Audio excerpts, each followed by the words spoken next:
was like, Clint, how do you know? Why do you want me to be in this movie? And he'd seen The Great, and he was like, I love The Great. What you were doing in that? And I was like, wow, Clint's watching The Great. This is amazing. And then yeah, we'd turn up, and you go, and he doesn't say action or cut, and you kind of do one take, and he's got his team around him who he's worked with for so many years, and it's a very well-oiled machine. But you yeah, you turn up. He's like, I was thinking you'll stand here, and you'll be there, and we'll do this, and okay, whenever you're ready. And that's kind of your cue. There's not really an action whenever you're ready. And then, okay, that's enough of that. Or just stop. Sometimes you just say stop, which I took stop sometimes as being like, please, please stop. No more. No more of that.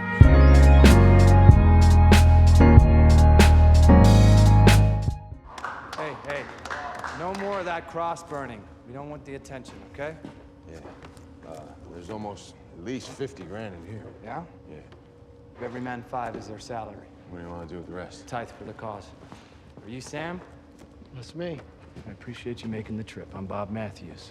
David told me you had an operation here. I didn't expect all this. To start, what else did Lane tell you? That you're building a militia. Needed someone to train him. Mm-hmm. He said you're the best. That's right. Got access to weapons? I can get whatever you need. But why? You guys gonna actually do something? We already are. How's $1,000 a month sound? It's hard for an honest man to make this in our country. No? It's because it's not our country anymore. You're fucking right about that. You know, in every revolution, someone has to fire the first shot. Want to help us do it? Yes, I do. Plenty more where that came from. Welcome. Welcome to the Actor's Side, and today, Nicholas Hoult, boy, is he on fire. This is Nicholas Hoult. Welcome to the Actor's Not Side. literally. You are on fire, my friend. Listen to these movies. These are just the ones that haven't come out yet. The Order, where you play Bob Matthews, fantastic performance. Juror number 2, directed by none other than Clint Eastwood, opening AFI Fest and in November. Nosferatu, opening Christmas Day. And upcoming next year, Superman as Lex Luthor. Yeah, Wow. sounds nice, doesn't it? That's a good run. I'm happy with that. What do you think about that? I mean, what a lineup! You are really hitting it on all cylinders. You know what? So we shot Superman this year. Last year we shot Nosferatu that Robert Eggers directed. Then I went straight after a weekend to shoot The Order with Justin Kurzel, and then from that I had a weekend before I went to work with Clint. And I remember after all 3 of those at the end of last year, sitting there and kind of being like, hey, if you could have told me 10 years ago that I would have worked with those 3 directors in 1 year that I look up to so much and have learned, like, adore the films and work of, but also love them as people. And it was such an education for me in terms of different ways of working, because each of them have such a style in terms of how they approach the work and how they approach performance. It was really, I learned a lot through that year, and I just couldn't have felt, luckier to get to work with all 3 of them back to back. And then, yeah, to go and work with James Gunn on Superman this year was very special, because I mean, I love Superman and comic book movies and comics and that world, and Lex Luthor is such an iconic character. So to get to craft that with James, who I think is such a singular voice and vision, and create such special movies, I feel lucky. Like I said, if I could have told me 10 years ago or 20 years ago that I'd be getting to work with these people and do this sort of work, I'd be very happy. Then, on the other hand, you're in your 30s, so you are what they would call a veteran of show business, because you made your film debut at age 6. Yeah, film at 5 actually, film debut. But that was also one of the lovely things about so going to do Juror number 2. One of the earliest films I did was about a boy with Toni Collette playing my mum, and Tony is in Juror number 2. So we get to do scenes together again. 20 years have passed in that time, but so special when you get to reunite with people who have been a big, formative part of your career and life. So to get to spend time with them again and work with Toni again, who I look up to and admire as an actress and person, was just a really special thing. That's amazing. And you had the same experience, I think, probably with Nick Cage. Yeah. Because you were playing his son in The I was Weatherman. 14, yeah. And then you wound up in Renfield playing the title character. And working again with him as Dracula. Yeah, I mean he gives such special performances every time, and what he's inspired by, his love of film, his love of performance, he's just a wonderful person to be around and so inspiring to be in scenes, but also as in general, just because he has such an eclectic knowledge and zest for life Yeah. that it's really infectious to be around. So yeah, I'm very happy to have got to work with him again. Hopefully I continue to get to work with all these people. He's a trip. He sat in this chair, and I interviewed him for this show, and he just like is fascinating. I mean, talk about a career. Talk about life. I Yeah, mean, just just everything. he's an incredible person to spend time with. Yeah. Yeah, amazing. So you started six in a movie, and then so you were just born into this? You were always going to do this, or was that?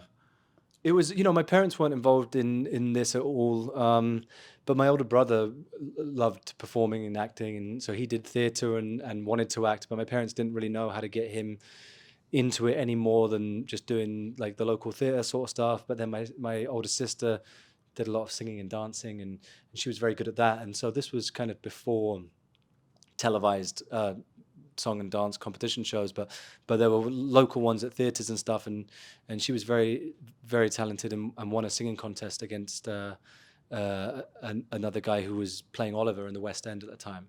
And so his mum said to my mum, like, oh, your daughter's very talented, she should have an agent and be represented and do this more. So then that led to my sister getting an agent, and the agency being like, hey, we'll rep your other kids too.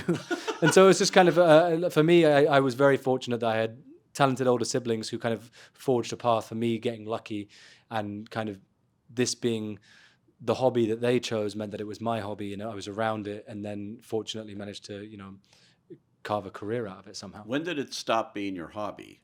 I still see it as a hobby. Really? I mean, sometimes I have to. It's more serious than just a hobby. It's a passion and something I care deeply about. But also, it is. It's something that It's acting is something whereby you get to learn and do different things and explore different places and people, and learn a lot about life. So it's kind of a mindset in many ways, an approach to life, which I really enjoy. I would love to say my hobby is acting too, but nobody hires me. So Not yet. What do you want to do? Let's get it out there.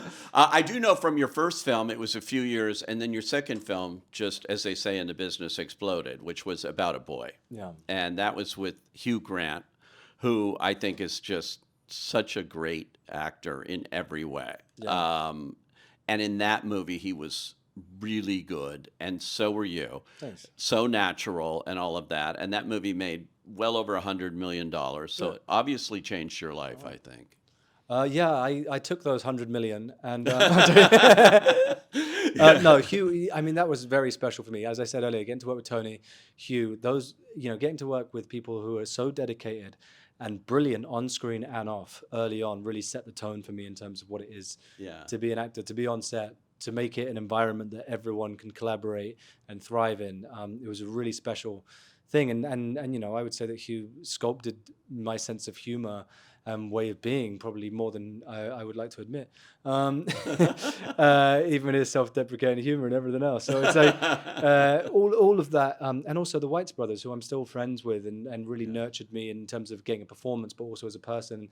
I know I'm still friends with today. So I feel lucky that I got a really great start and experience of this industry with very kind people.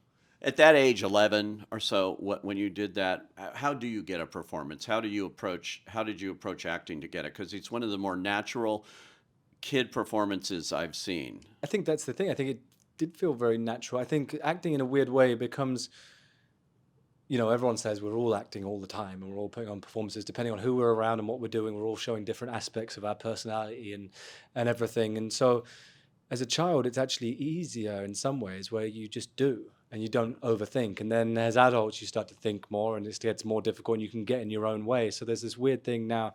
I mean, my process changes every character and every movie, and it also varies depending on who you're working with. Like I said earlier, different directors work in such different ways that you change your approach. But there's also an element of when you do it as a kid, like not getting in your own way.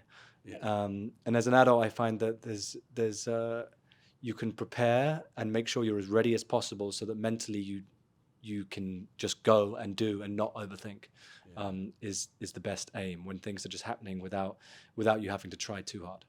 How was X-Men for you? You did several of those movies, beginning with First Class, and so when you take on a role like Hank, the Beast, that had been played by Kelsey Grammer, Yeah.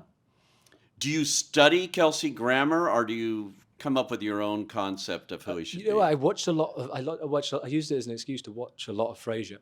Really? Yeah, I was like, Oh, I'm that's gonna a watch a little lot of different. Frasier, and it was something whereby it progressed naturally over time, where the voice, at first I was trying to take elements of what Kelsey has in his accent and how he talks and implement bits of that without doing an impression, and then the character grew, and the creators put him in different directions. And I mean, they were formative years for me in terms of all of that cast and the directors and producers and everyone, and put people at the top of their game. And Fassbender and McAvoy are the actors that when I was in my 20s, they were in their 30s, and they were the people that I really looked up to and still look up to in terms of the performances they give. So it's exciting to be on set with them and see how they work and learn and watch, because I viewed my 20s very much as being kind of a time to try things, get information, and just grow as a performer. And so I felt very lucky to be on those sets with those people and witness, how a big movie like that comes together, how people carve out performances within them, and just learn from that. Yeah. Yeah. Of course, one of my favorite, and I think for everybody, was The Great, which you did for 3 years. Yeah. Yeah, with Elle Fanning and the It was two wonderful. of you Yeah. battling back and forth, and battle of wits and all of Yeah. that, and playing Peter Yeah. that you did. That had to be fun to do. Oh, it was the most fun. I think it was the most fun I've ever had playing a character, was playing Peter the Third. And it was something it came about so organically as well, whereby we'd just shot The Favourite, and Tony McNamara, who wrote The Favourite, said, "Hey, I've got this script for an idea for Catherine the Great." There was a feature script at the time, but he goes, "I think I'm going to adapt it into a show." Elle Fanning, who I'd worked with before on a movie that Jake Paltrow directed when we were much younger, but she's just such a brilliant actress, that we had the most fun, because his dialogue is so unique and special, and I felt every line was something that I will never get the chance to say dialogue like that again. And I just appreciated it so much and enjoyed that character, because he was outlandish and ridiculous, but also very truthful and honest. And he was also very unexpected. So it was a true gift of a character, and one that, honestly, when we did our last scene together, Elle and I it was kind of a crazy feeling, because I was like, I'm going to miss this. Normally, a lot of the time when you finish playing a character, you're like, okay, I've explored it, I've done it, let's put that to bed. And this was one that I just enjoyed the process so much of, that I do miss it, because it was a joy every day to work with all those actors and to get to perform that dialogue. So Yeah, I was a lot sorry of that fun. it ended after 3 years. I could have taken another couple easily. Yeah. It was fun to watch, and it's good. You enjoy doing television like that? I did, because what's great about it is that you can transform those characters over time. When you first meet Peter in that show, he's the villain. You don't like him. There's horrible things about him, and then gradually, through the intelligence of Tony's writing and where he pushes things, and you start to deliver understand his parenting and why these shortcomings are the way they are in his personality, and you start to kind of, even though you still hate him, you love him at the same time. Yeah. And that's one of the joys as an actor, is exploring all those facets of being human, and hopefully taking the audience on that sort of ride. And speaking of that, let's talk about the fall of Nicholas here. Not the fall, the rise, the continuing rise.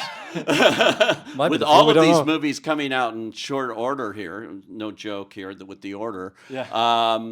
When you're talking about, you learn to love Peter and the Great a little bit and things, you don't learn to love Bob Matthews in the order, but you do see a three-dimensional character the way you play him. Yeah. And he is an extremist who started one way, and then he just got more radicalized and more radicalized in this movie, which is about, it happened in 1983, and he basically was looking to make big trouble for America. And Yeah, he was a domestic terrorist and, Yeah. and white supremacist who was, peddling this horrible ideology and trying to create a militia. And I think, but what you very kindly hit on the head there was this idea of not creating a character that was just that. Right. You know, we've all seen versions of these characters where it's like, okay, they're outwardly aggressive and scary, and it's clear what they are from the beginning.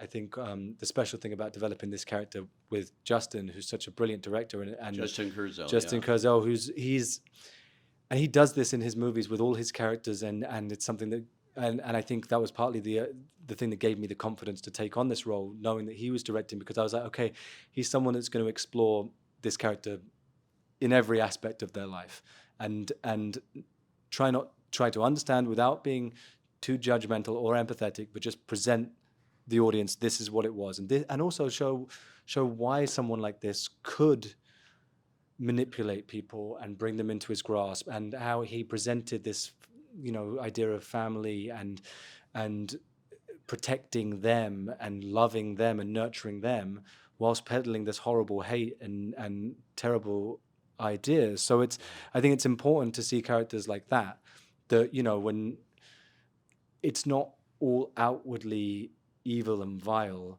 because then I think as an audience and moving this conversation forward and being aware of, you know, what happens today with people, and that's why this story is relevant, you can go, okay, well, I can maybe understand how this could have potentially happened and how these people could have been swept along with it and preyed upon.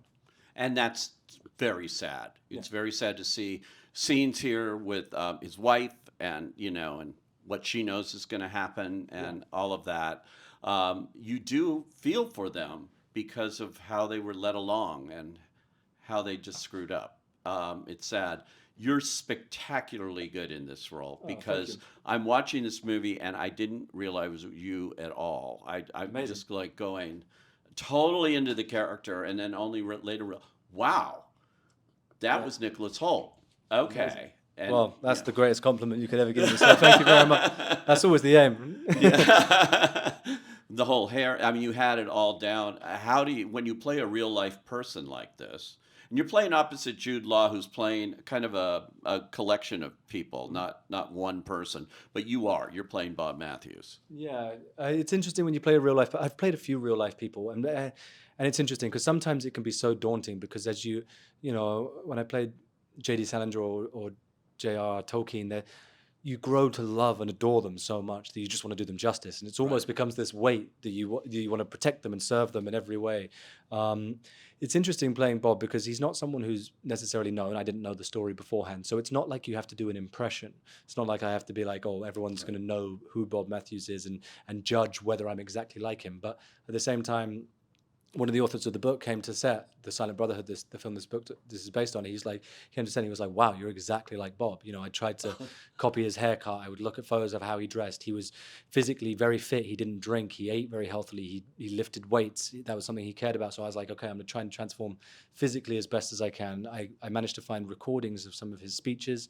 So I'd listen and you know, get sounds of his accent and try and copy those and distill that into the accent that I was using. And then also it's about learning about, you know, all of his life up until this moment that we meet him in the film, and then trying to read as he would have read, live as he would have lived in many ways. You know, Justin did this great thing that I've never had a director do before, where he gave him a manifesto of, I want you to try and do these things, and these are ideas for you to think about, and like, write a journal, send me voice notes about how you feel about America, send me voice notes about what guns you own, write letters to your family knowing that you're going to die this evening, about what you've achieved in your life. All these things that, you know, plan bank robberies, and take your group of the actors playing the gang in our group, take them fishing, make it a family. All these things that just made the character feel very lived in, so that by the time we got to set, it didn't feel like I had to perform. I felt like I had a knowledge and understanding to just be, you know. He didn't take it. Your director did not take it as far as take your friends and go rob a couple of banks in the area. No, we didn't. We didn't actually. Because that would be bank. really interesting. We'd have gone. My plans weren't that strong, to be honest with you. That's funny. This movie is very, very timely now. I mean, it's very important to see. It's a thriller, you know, it's like one of those great 70s thrillers, like 3 Days of the Condor and Parallax View and all those kind of things. But it is really scary to watch that we're still there. Yeah, well, I think that's the crazy thing. You sit there, and that's why I was surprised about the story, not knowing about it. And it is a very propulsive movie. It's, on, for many intents and purposes, it's a cops and robbers chase, cat and mouse. But then there's also all these ideas and things that we haven't progressed from, not just in America, but globally, in terms of how people feel and view this idea of us and them, and how people are taking from you and your group. And so I think Justin's handled that in a really smart way in terms of presenting that to an audience where it's like, this is an entertaining movie, like you say. It's everything's well put together and propulsive, but at the same time, it hopefully will leave people thinking and talking and trying to understand better how and why things like this happen. Are you close to a verdict? I'm not supposed to discuss it. Justin, are you close to a verdict? Look, it's 10-2 if we're guilty. So then Monday, can you just go in and sway the 2 holdouts and then be done with this? Well, I'm one of them. Why? I'm sorry, but they took one look at this guy and that was it. No discussion of the evidence, nothing. I have to do something. Everyone deserves a chance, right? I keep thinking where I'd be if you hadn't given me one. I got to ask you about working with Clint Eastwood on Yeah. Juror number 2. Yeah. I mean, that has to be an experience and a half. Oh, I mean, I love Clint so much. I couldn't believe it when my agents called and said, "Hey, Clint wants to get on the phone with you about a movie." I was like, "Clint Eastwood wants to talk to me. Clint Eastwood knows who I am." I was like, "This is blown away by this." And then we got on the phone, and he's so funny, Clint. He's got such a dry, smart, witty sense of humor. I said, "Oh yeah, I love the script." He said, "If you like it so much, I guess I'll have to read it." And I was like, "Oh, great, we're going to get along perfectly. We've got similar sense of humor." And he's so laid back and calm, both on set and in life. He's a very accepting person. He's got a real 94. warmth to him. Yeah, he was 93 when we were making the movie, 94 now. Wow. He's got such a warmth about him.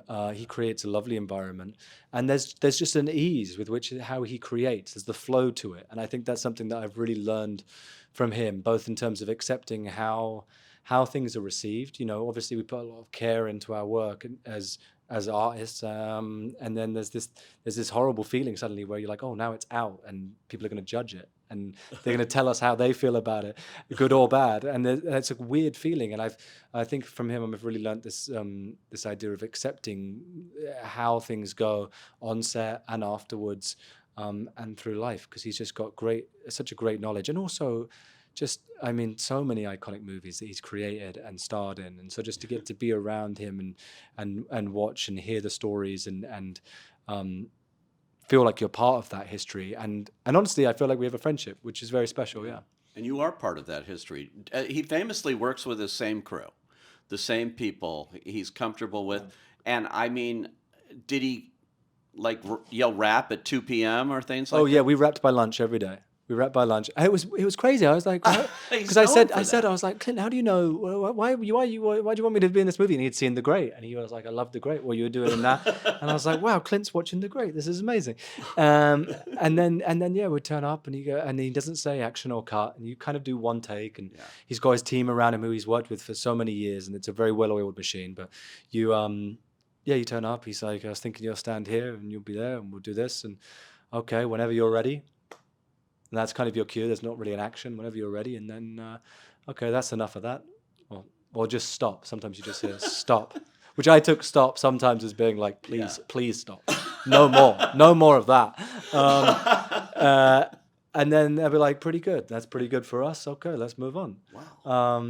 And it's kind of a terrifying thing as an actor, but also there's a great feeling about being like, I'm in the hands of one of the greats of all time. So And you're in the hands of another actor. He understands acting, he really too. does. And that was something one day I said to him, because obviously when you're around people that you look up to, I'm like, well, how do you do it? What do you think about acting? What is it for you?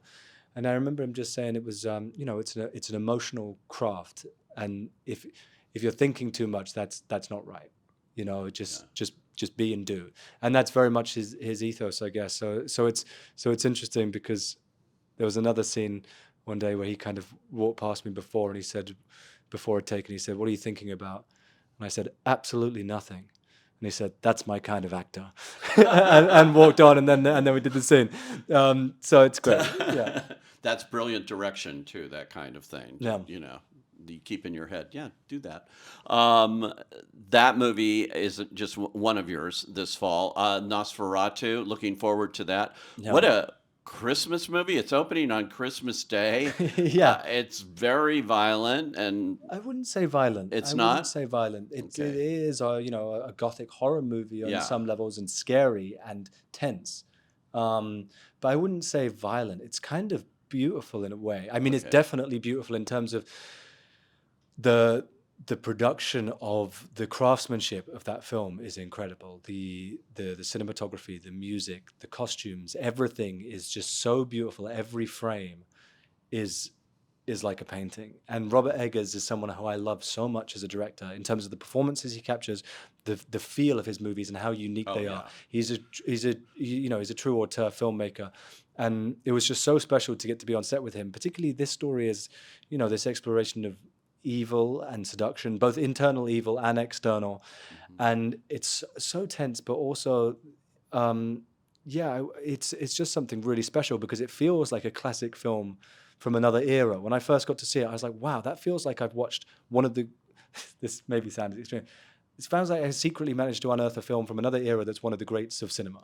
And that was and I was like, wow, that's kind of mind-boggling because it's a classic story reimagined, and it means so much to him and so personal to him, and he has added a lot of depth and a new vantage point, I think, in terms of focusing on Lily Rose Depp's character, Ellen, and telling that perspective and the seduction between her and Count Orlok, and her and Bill Skarsgård are so brilliant in the movie that it's a really special tale, and he's handled it very, very in a really deft way. So I'm excited for people to see it. And you play Thomas. I play Thomas Hutter, yeah. Nutter. And it's interesting that you're doing that, and you had done Renfield. Yeah. you know, There's an overlap in some ways. There People is, were like, isn't "Oh, it's there? the era of the vampire," movie. But there's also like nothing overlapping between the tone or those two movies whatsoever. Ah, okay. Yeah. I got a T-shirt that from Renfield from You do? Universal. I wear it all the time. Oh, which one? The one with like bold Renfield with the blood dripping It's down very the- cool. Yeah, I've got a couple I of love those. that. Oh, good. Yeah, We should have worn them today. it's got if I thought about it, I would, but they don't like me to wear T-shirts. They Oh. make me wear a coat and everything. Oh, okay. Underneath, maybe. Yeah. Before we go, I want to ask you about playing another villain, very famous one, Lex Luthor. Yeah. You know, everyone's waiting for this new Superman. We've seen Superman in so many ways. What's going to be startlingly different and surprising to us? I mean, they just released yesterday that Crypto's in the movie, right? So it's the Yeah, first time we'll get to see Crypto in one of the Superman films. Yeah. I think that James Gunn just has such a singular voice and vision in terms of the movies he crafts. And that was what was so exciting to be on set. Him and all his team around him, they really gel, and there's an excitement to creating with them. And that was something that was just infectious to be around. And so I loved the experience. And I'm as a fan, I'm just so excited to see Right. what they've made, because I think it could be really special. Yeah, I can't wait. James Gunn is a genius. Yeah. There's no question. Yeah. And you're not only reinventing Superman for a new generation, new audiences here, also DC. I mean, DC is being transformed. Yeah, him and Peter with this Safran film. have taken the reins, and I think they just have, I think they're being very specific in terms of what they want to create and making sure that they don't start anything until they're fully ready and know that they've got the right story and the right people and they can do it right. Because they really care and they want to produce things of quality. Yeah. And I think that's all you need. And then you'll earn fans' trust, and people will enjoy hopefully what you're making, and then hopefully more to come. Can't wait. We'll keep Yeah. this hobby going. Thanks. Yeah, I'm trying. It's nice to have a hobby. Thank you, Nicholas Hoult, for Thank you. joining us on The Actor's Side. Appreciate it. Thank you very much.